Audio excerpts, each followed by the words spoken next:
তাসনিম জারার পর এবার জাতীয় নাগরিক পার্টি থেকে পদত্যাগ করেছেন তার স্বামী খালেদ সাইফুল্লাহ।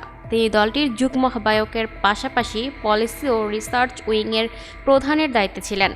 বুধবার ৩১ ডিসেম্বর এনসিপির আহ্বায়ক নাহিদ ইসলাম বরাবর লেখা এক চিঠিতে খালেদ সাইফুল্লাহ বলেন, আমি এনসিপির সব পদ ও দায়িত্ব থেকে পদত্যাগ করছি। চিঠিতে তিনি আর কিছুই লেখেননি।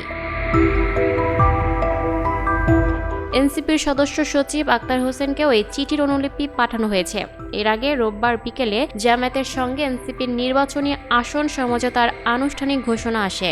ওই আলোচনা চূড়ান্ত হলে আগের দিন এনসিপি থেকে পদত্যাগ করেন তাসনিম জারা। তিনি দলটির জ্যেষ্ঠ যুগ্ম সদস্য সচিবের দায়িত্বে ছিলেন। ঢাকা ৯ সংসদীয় আসনে এনসিপির মনোনীত প্রার্থীও ছিলেন তিনি। এনসিপি থেকে পদত্যাগের পর স্বতন্ত্র প্রার্থী হিসেবে ঢাকা ৯ আসনে প্রার্থিতা ঘোষণা করেছেন তাসনিম জারা।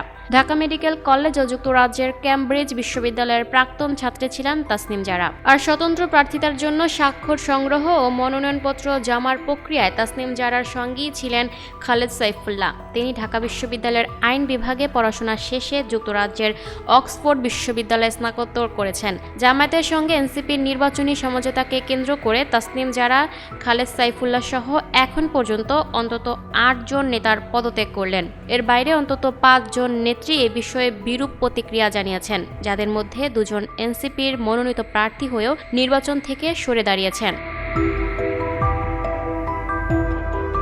Lucky Akter, up to date news, Dhaka.